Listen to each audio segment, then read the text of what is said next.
last time on HMS Ark Royal. We can expect weapons, narcotics and contraband. Stand. Make it down on the deck! No! It will work first time. Yes, it will. We have confidence. Ark Royal is the hub, which is fantastic because you wouldn't wish a better hub than Ark Royal.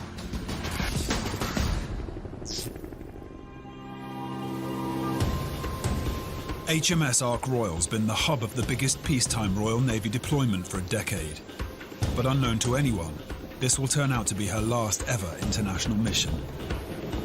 In October 2010, in an announcement soon after this was filmed that shocked the nation, Ark was given a death sentence. Early retirement from the Royal Navy. But even as she faces her nemesis, her last journey home, the crew's got to keep fighting fit. Because so long as she's in service, she's on call for anything that might happen anywhere in the world. And everything they've trained for during the last few months is about to be put to the test.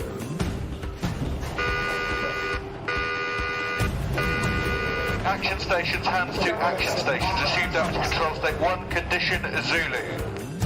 In a war, the captain commands the ship.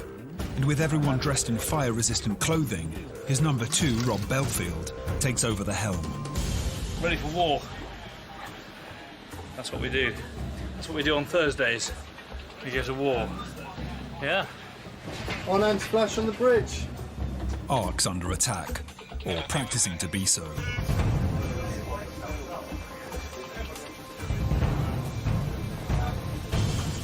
Over the last 3 months, we've been building up our damage control training syllabus, and the culmination of that is going to be today's exercise, which is probably going to be more testing than we have normally in our operational sea training workups.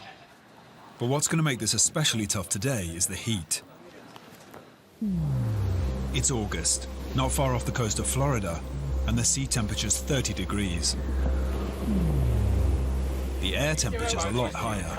It's horrible in here. Normally, we'll have 2 layers of clothes on plus the anti-flash. If we lose the vent as well, it gets really hot. It restarts to affect your concentration, your ability to fight that through. So not under mental pressure, under physical pressure as well. The firefighters haven't been called into action yet, but they're already feeling the heat. Look at you. Do you want to lick me? No, I don't want to lick you. And there won't be any time to cool down. The exercise is only just about to start, and it could last for several hours.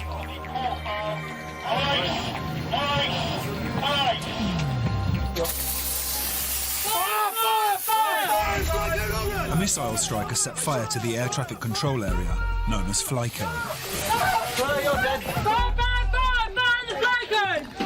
Electrical fire! Captain Flyco! The man in charge of damage control is Whiskey Walker. Get to smoke it. Okay, let's get to smoke it, abandon. Evacuate, quick as you can. The fire spreads to Ark's bridge.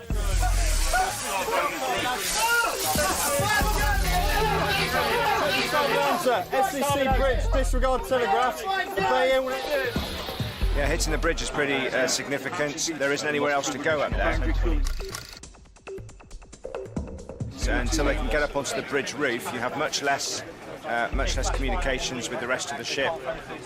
But we do have the ability to drive the ship from the bridge roof. Everyone's got to vacate the bridge, leaving the ship without a driver. But Ark can still be piloted from the bridge roof, and that's where everyone's heading. Okay, so all calling 1, SCC calling 2, is that right? The engine you're out at the moment is starboard alpha. Every well-designed warship has built-in redundancy. In other words, they plan for the worst. But before command could be transferred to the roof, all communications must be patched up there from the ops room. Revolution's 100. Revolution's 100, boss out. This is well rehearsed. Captain Clink in the ops room can now communicate with Commander Belfield on the roof. We're ready to defend ourselves against any further aggression. And remember, fire in the belly, ice in the mind. That's all.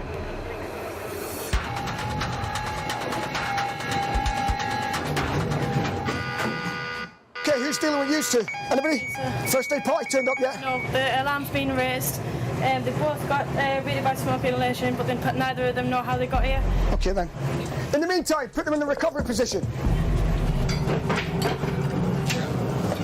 Okay, anti-flash, fellas, let's get it up. Right, come through, fellas. Mind your backs. He's in a rush to get to a crisis meeting of the ship's top team, known as a command huddle. It's taking place in Ark Royal's command bunker, HQ1. Right, nice and tight, key players then, please. Right, command name is to conduct ESF of operations and rotary ring and fixed wing operations, including C2 and the task. Fire, sector flat! Smoke out of here! Drop pedal out of here! Fire, and six lever! Fire at the HQ1! Okay, HQ1, let me know! Right, we're going to evacuate HQ1! HQ1, make the flight! I'm leaving! HQ1 team, I'll relocate you to HQ2. Keep going. Whatever they feel comfortable doing. Advance. Elsewhere on Ark, there are other problems. The officers' mess, known as the wardroom, is ablaze. The power's down, so the ventilation system's off. And the temperatures are sweltering 41 degrees. See where the fire is, it's all along the back. The firefighters are wearing state-of-the-art protective suits known as PBI Gold. The clothing acts as a thermal barrier to keep them safe, but today it's working against them, trapping their body heat. In the darkness, Whiskey notices a firefighter in distress. Struggling really bad. What do you mean you're struggling really bad? Are you? Yeah. Okay, take a deep breath and hold it. The fire team has a man down. Polly, I've taken one of the hose handlers off here. He's suffering from heat stress. But they've got to keep going. Advance. Advance. And down. Safeguard, safeguard, safeguard. The word safeguard is a code used during training exercises. Okay. It tells the ship's company that the following announcement is for real. In other words, what they're about to hear is not part of the exercise. Safeguard, safeguard, safeguard. Casualty, casualty, casualty. Casualty in. Born officers to Chief's Mess. Location marking 5 November. Okay.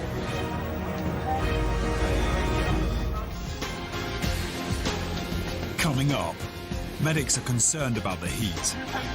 Doing exercises, we have the potential of creating casualties rather than stopping them. And Ark has to make an emergency stop.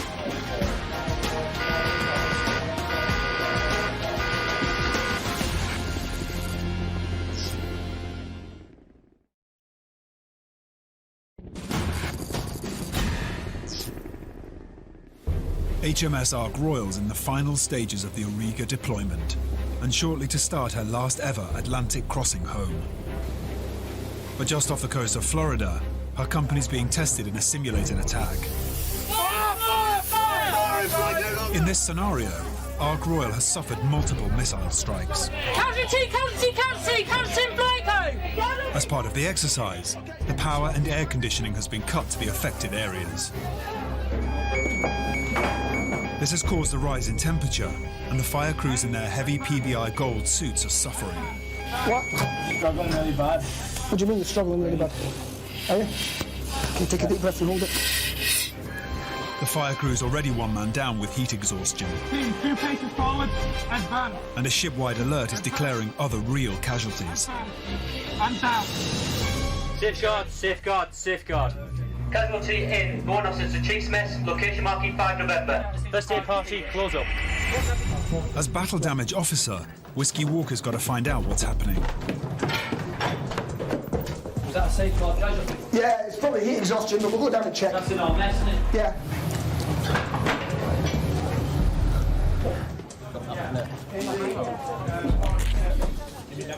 Two more crew members have got heat exhaustion. What happened? Fix the heat. Right, You part of support party? PBI Gold? Yes, sir. How long were you in PBI Gold for? Since the beginning. Since the beginning? Yeah, since action stations. Right. Are you rehydrated? Yeah. Yeah? Okay? Same with you? PBI Gold? Since the start? Right, okay. What they should be doing is rotating you around. Yeah, obviously they've kept you in it too long, okay, but we'll bring this up, okay? But yeah, rehydrate, okay, and chill out. Okay? Right, well done. For them, it's the end of the exercise. Have you got any more information on the 3 safeguard casualties? Yeah, it's just a bit of hay stress. They're in the junior race dining hall. They're being dealt with by the medical staff. They're getting rehydrated and they're cooling down. It's time to call ENDEX, Navy speak, for end of exercise. After the first command huddle, that is it, ENDEX. Okay, because of the heat problem at the moment, people are dropping left, right in Chelsea. Roger. That's the end of all incidents associated with today's BDX. There'll be local debriefs by Cebu NDCQs. First, a reminder the ship remains in State 1 Condition Zulu. Every time we do these exercises, we establish what I like to call learning points as opposed to mistakes. And what we'll do is we'll sit down as a command and control team afterwards and we'll discuss where we could have done better and the way ahead and how we're going to train people and how we're going to communicate these learning points down to the lowest level. All the heat-exhausted sailors made a full recovery. HMS Ark Royal's deployment, codenamed Auriga, is drawing to a close. But there's more drama to come. For the past 2 months, Ark Royal's been home to the RAF's No. 1 Fighter Squadron.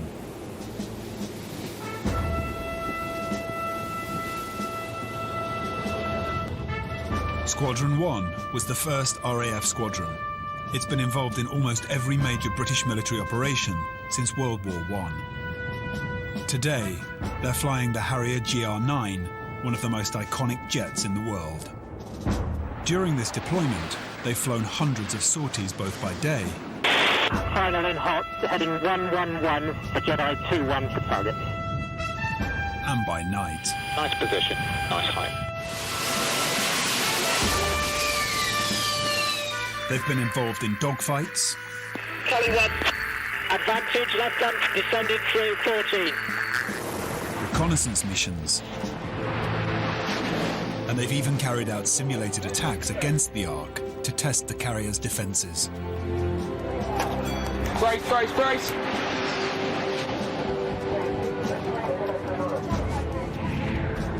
Today's the end of the deployment for these pilots.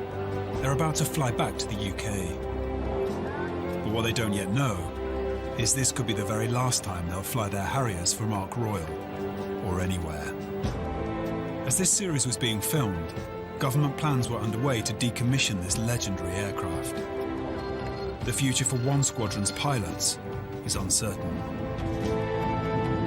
They're the iron fist, if you like, behind the capability. They're the people that project air power from the sea. And without them, then we have a sizable chunk of our arm cut off in terms of fighting capability. Making sure the jets get away safely is Ark Royal's air traffic controller, Lieutenant Sarah Filshie. The jets have a long trip across the Atlantic ahead of them. They're flying back to RAF Cottesmore in the West Midlands, so they're fully laden with fuel. Even so, they'll have to refuel in mid-air on the way home. But because they've got full tanks now, they'll need more power to get off the ship. Ark Royal gives them a helping hand by turning into the wind and speeding up. There's now a 30-knot wind blowing straight down the flight deck to give the Harriers some extra lift. It's an historic moment, marking the end of the flying phase of the Auriga deployment. So the big boss, Commodore Ancona, is in flight control to see them off. It's been a fantastic detachment, and we've had them now for a couple of months, which is longer than we've had them for in the last 10 years or so in one go, and it's worked very well for us.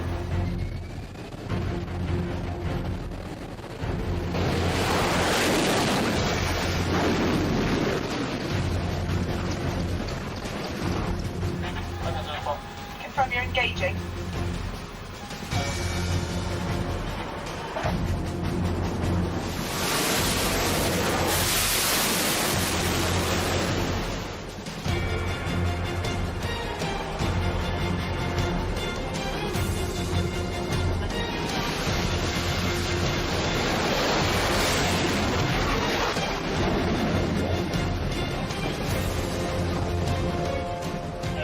achieved a lot, and obviously it's coming to the end of the exercise now, and almost to the end of our deployment, so it's time for them to go home, and then we'll be making treks back to the UK.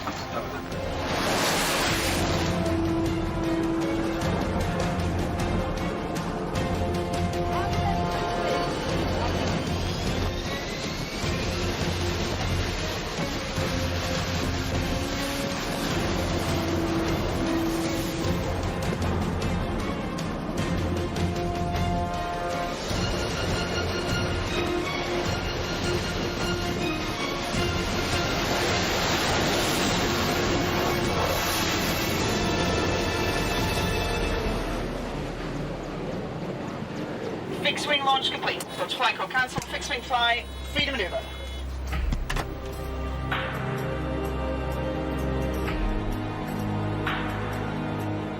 This is my last launch, so that's my last little bit of work till I move on. So yeah, it is sad. Another empty deck again. It is sad. It's an anticlimax, and it's time for HMS Ark Royal to get home to Portsmouth. A couple of days later, Ark Royal has reached the mid-Atlantic, and it's as good a time as any to practice a man overboard scenario. A dummy called Fred is thrown into the sea.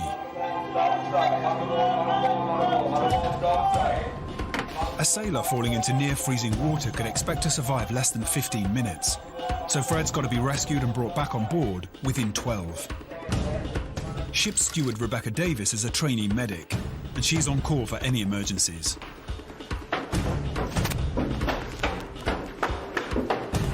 Let's get in, get the hard-ups on.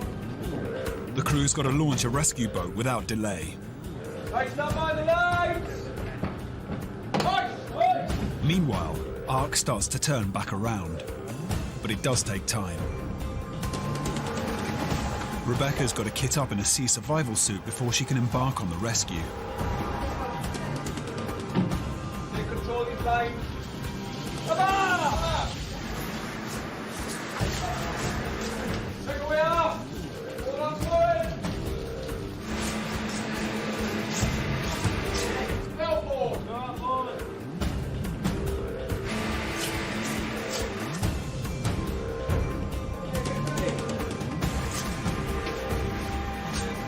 Wherever possible, crew members observe and point to the man overboard's position so that they don't lose sight of him.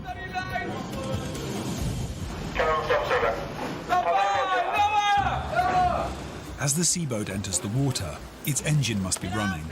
Ark's still travelling at speed, so the seaboat has to match this. Too slow and it'll end up being dragged, too fast and it could capsize.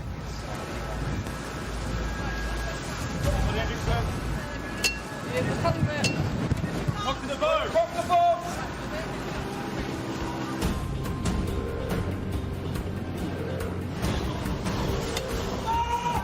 Right, in the middle.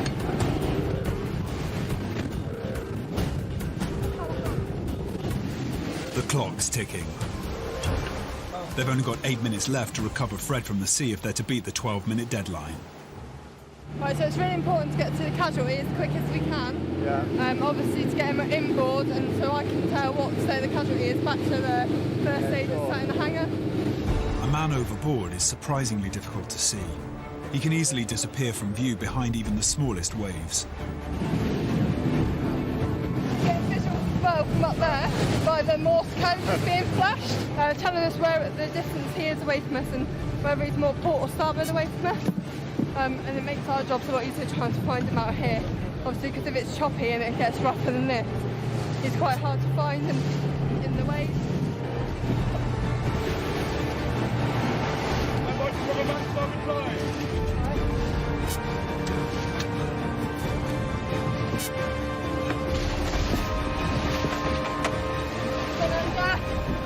Gone under.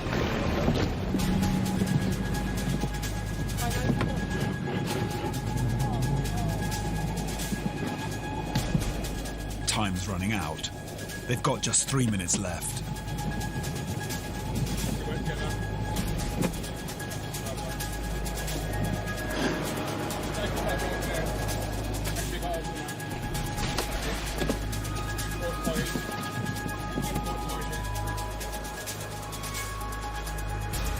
managed to get him quite quickly today on board here, and then I'll hand him straight over to the first aid when we get back onto the ship.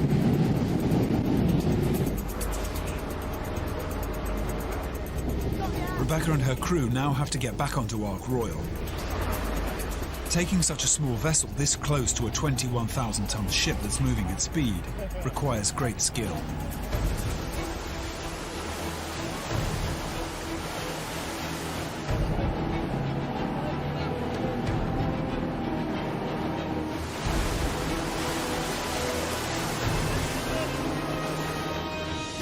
It's always scary, always gets your heart racing. The first time I ever did it, I was absolutely petrified. And I'm scared of heights as well.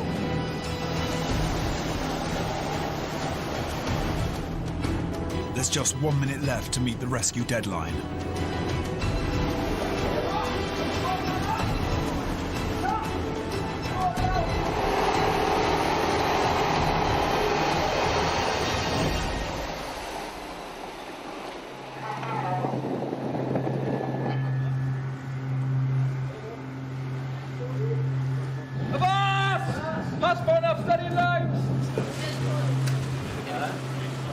They've done it, with 30 seconds to spare. But they can't celebrate yet. The casualty has to be rushed inside for resource training. Coming up, Ark gets a good clean-up before she arrives home.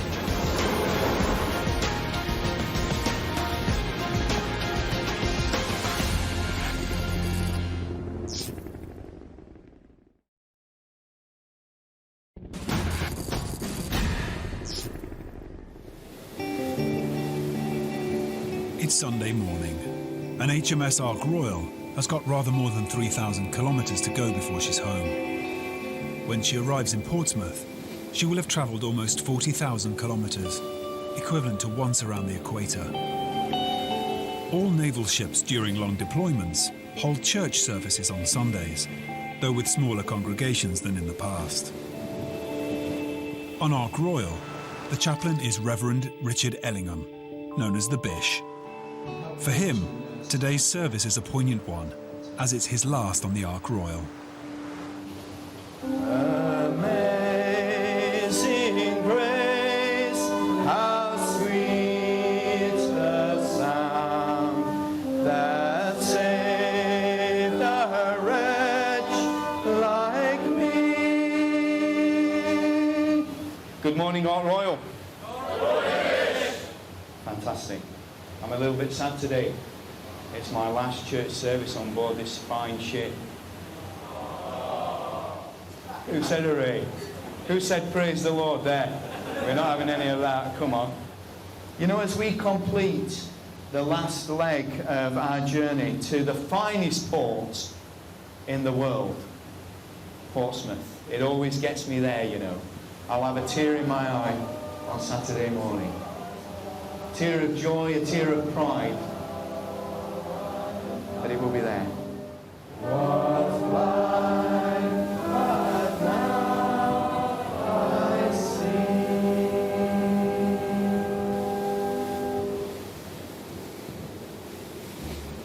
But the Bish and the crew can't relax just yet. Saturday in Portsmouth's still a long way off, and Ark's about to face the ultimate nightmare: weapons of mass destruction. Fallout from chemical, biological, or even nuclear attack is something Ark's crew must be ready to deal with. If we transit a biological or a chemical environment, we need to shut the ship down, shut all the doors and the hatches, and pressurise the inside of the ship using filtered air that we get in through what we call air filtration units. That way we know all the air inside the ship has been filtered, any leaks will be out the way. So if there's any biological or chemical contamination, it will not come inside the ship. And today, Whiskey's going to put that procedure to the test. Target time is 1:40. First, all airtight doors have to be closed. Filtered air is then pumped into the ship, raising internal air pressure, so if there's a leak, no air can get in, it can only get out. That way, no one inside gets poisoned. It's possible to divide the Ark into 3 separate sections, or citadels: forward, midship, and aft. Each citadel can be isolated, which makes it easier to locate leaks at any point throughout the ship. If one of the citadels, sub-citadels can't maintain the pressure, then I'll go out with the guys that are closing down and try and establish where the leak is, because generally that's what it is. It'll be a leak from a door or a hatch, and that will get rid of the pressure within that particular part of the ship. So we've got to narrow it down, and that's what we do. With the ship locked down, the pressurization of the 3 separate citadels begins. All section bases, report your pressures back to HU1 at 15-minute intervals starting from 1500.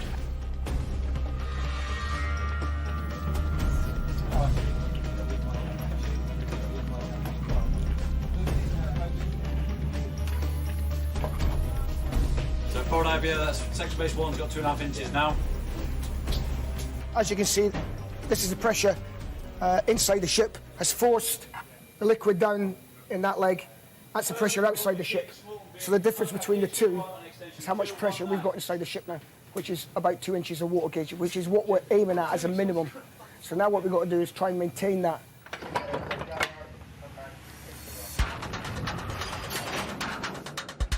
Whiskey's now looking for air leaks that might compromise the pressure. What's happening? So we had the air leak coming through the also sub-citadel boundary, so just tying up these little clips here. That tightens the gas tight seal on the door so we get full seal all the way around.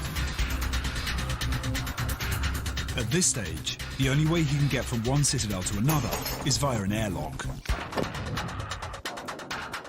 Okay, so what we've done now is we've shut that sub-citadel door. We're in the airlock now, so we're quite happy we can open this sub-citadel door and transit into the other sub-citadel without equalising the pressures between the 2 citadels.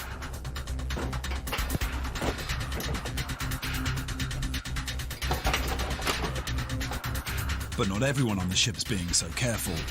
There's a sudden drop in pressure and an announcement across the ship. This was due to a person transiting a door. This is not only destroying my trial and annoying me, it is also highly dangerous. Yeah, it's just collapsed the pressure entirely, so it doesn't matter what we told them, and we've written it down in a temporary memorandum. They've not to transit any door that's not an airlock. Somebody's obviously done that. They've opened the door, they've just collapsed the old pressure, and now up forward, where we had 2 inches, it's just completely gone. If they'd been on the wrong side of the door, where the pressure's on that side, then the door can hit them in the face and cause quite a bit of serious injury, and it has happened in the past. And of course, it could kill many of the crew. Any contaminants would infect the ship's air supply. Oppositions HQ1. All members of the ship's company are reminded that any movement around the ship is through the sub-citadel airlocks on 2 deck. There is to be no movement through any shut doors. That includes embarked squadron and CSG staff.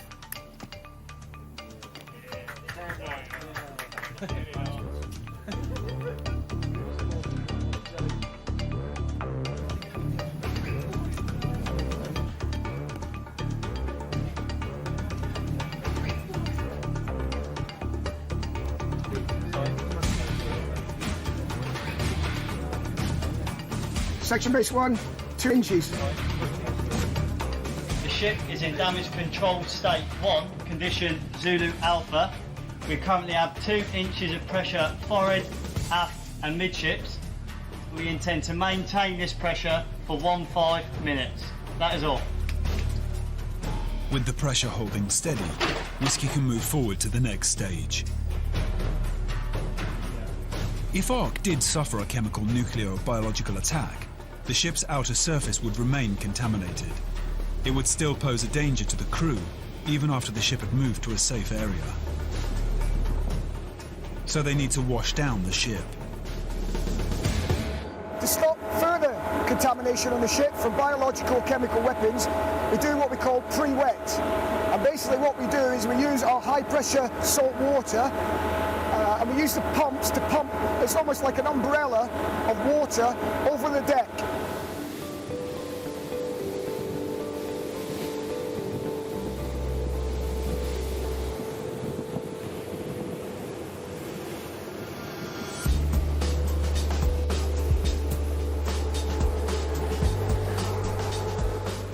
real situation, this would wash away about 90% of the contaminants from the flight deck.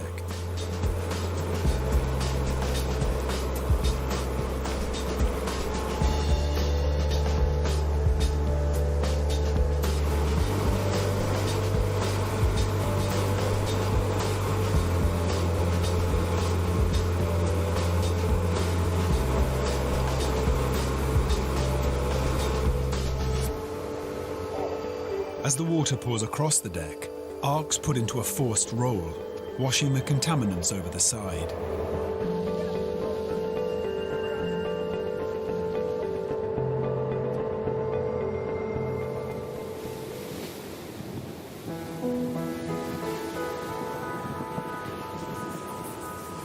HMS Ark Royal's made it safely into the English Channel.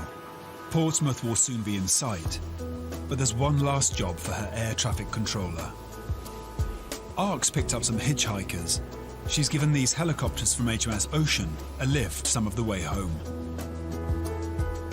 As Ark gets close to the British coast, they can now safely fly to Yeovilton Naval Air Station in Somerset. Ark Royal is back at flying stations for the last time. Opposition 3 spots, 5 minutes. Call sign Yankee 443. 3 persons on board. All at mass 18.8. 1 out of 10. Opposition also Washington, DFC 090, speed to 0, ship after the DFC. Yes, probably see you in a couple of months. Yeah, see you guys back home.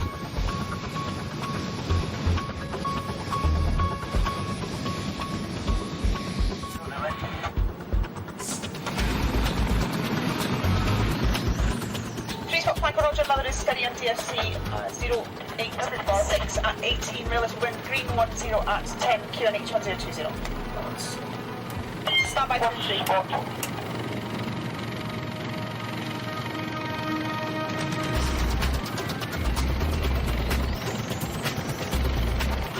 Two spots. Unit forward. Unit current.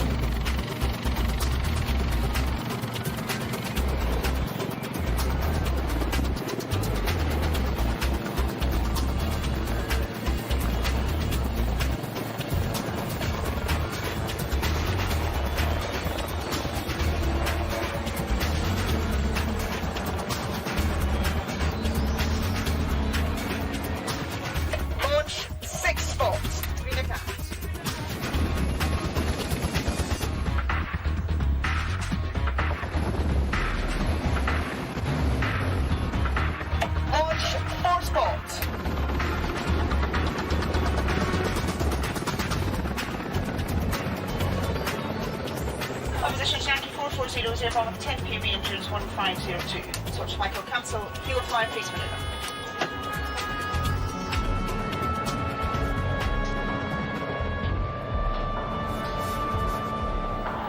Yankee 440, airborne support, request across the back. That's it, everything's gone, no airplanes left. We are end of deployment, less than 24 hours from home. All the helicopters have gone. Navigator's ecstatic because he can do whatever the hell he wants with the ship without helicopters getting in the way. And that's it. My work is done. My work here is done, yes. Coming up, Wave to Daddy, Bill. it's laughter and tears as families are reunited in Portsmouth.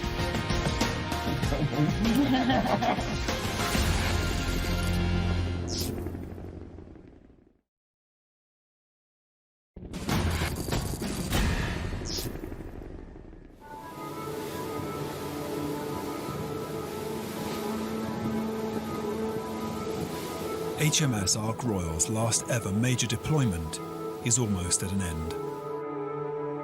But before she reaches Portsmouth, it's time for Captain John Clink to look back over the last few months at sea. As we get towards the end of the Ariga deployment, it's worth reflecting on what we've achieved. I've likened the ship to an ageing rock star, frustrated occasionally by defects, by the fact that she's getting on in years. You can see a leak in the bow. That's just going to get worse.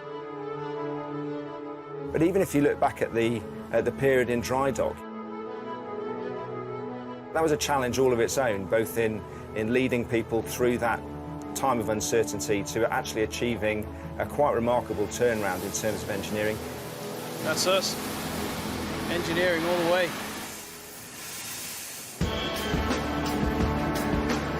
I think there have been so many highlights and high points, each very different. The embarkation of one squadron and the US Marine Corps have really proved Ark Royal's capability as the frontline aircraft carrier of the Royal Navy. Hey, Roger, sir, I understand you're on final now. So many sailors will say to me, I joined the Navy, sir, to see the world. And we've done that on this deployment. We've seen Canada, we've been in Halifax for the Queen's Review of the Canadian Navy. We had the chance to meet the Prime Minister, for him to pay his first visit to a ship, and how appropriate that it was Ark Royal as the fleet flagship. You work incredibly long hours. You're taken away from your loved ones. You do a job that many of us simply couldn't do. And it's right that we should say a very big thank you for what you do.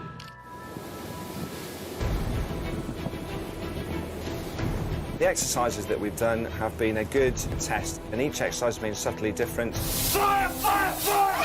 Fire! Get out here! Red 10, 2 small craft, moving left to right. Engage!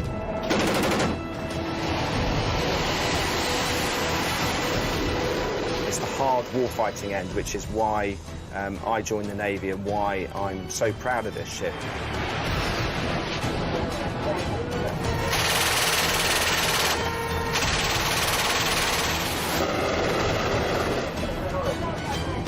We will go back to the UK having ticked all the boxes that the Admirals have asked us to and done it in some style. The ship's company will be able to go into Portsmouth with their heads held high.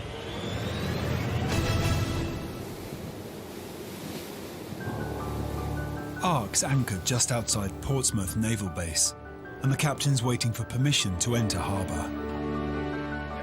Everyone on board's excited. Didn't sleep much last night, a couple of hours sleep, like a child the night before Christmas, to be honest. Looking forward to see my family, wife and children, obviously, mum and dad, so really good. I can't wait. It's been a long time coming. We even had a calendar, just crossing the days off, and we're here now. I'm happy. As it's the captain's last time commanding the flagship, he's asked for permission to bring his wife and sons on board. They're going to join him on the bridge as he brings HMS Ark Royal back home. I'm very lucky, never done it before, but I asked the Admiral if he wouldn't mind if they could come out with him, so it'd be very special to have them on board. Although I miss him terribly and miss having him at home, I know he's doing a good job and what he loves.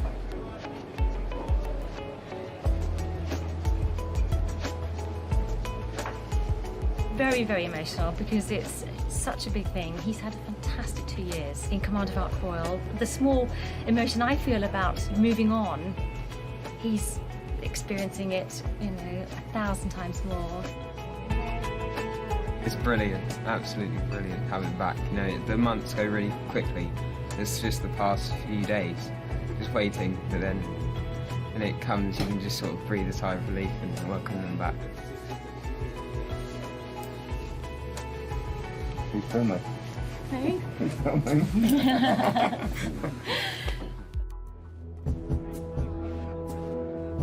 Very soon, everyone on the ship will be reunited with their loved ones. Ark Royal gets underway, back to harbour and to home. A bit nervous, excited to see my wife and kids, but yeah, I can't wait now. Gonna cry.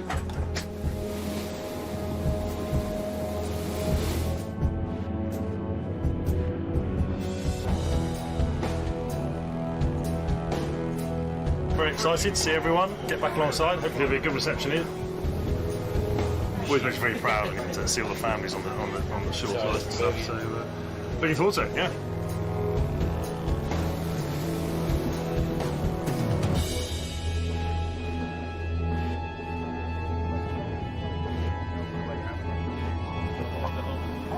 Starboard 35, starboard 35, half ahead both engines, half ahead both engines.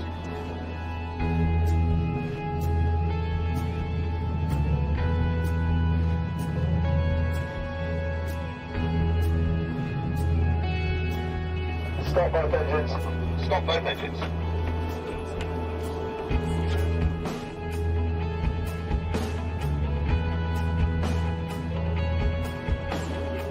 Slow stern port.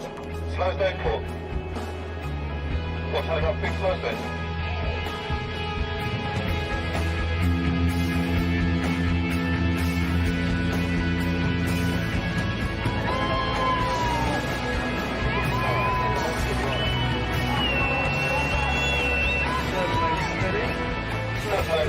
Slow ahead starboard.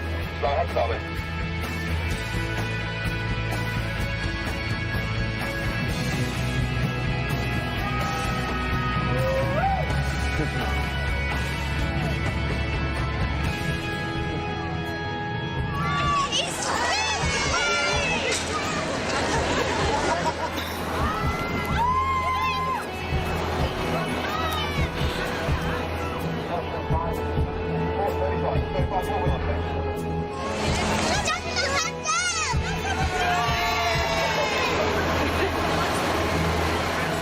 Wave to Daddy Girls.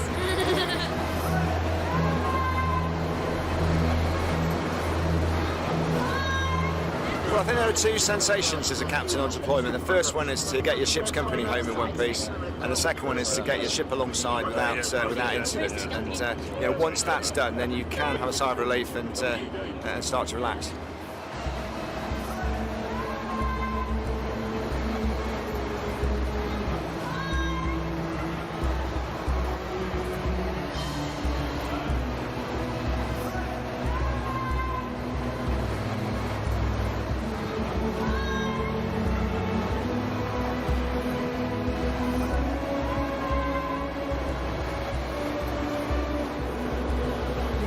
It's a roller coaster of emotions because this is my last ever deployment. After that, that's it. I'll never do this ever again. Sad it's over, but ultimately I got to serve on the best warship in the world prior to going outside.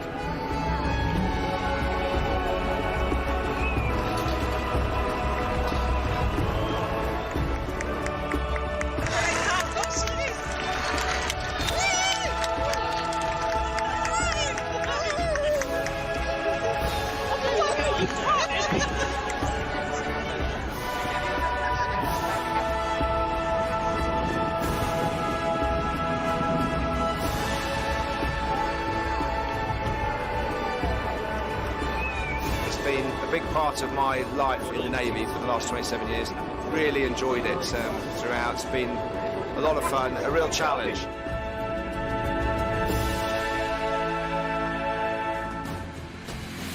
Next time on HMS Ark Royal. HMS Ark Royal has been decommissioned. This is our final departure. We're losing our ammunition. It really is taking the teeth out of the tiger's face. Nobody expects to be the last person to fly from an aircraft carrier, and I'm privileged to be that last person that is going to fly from the deck.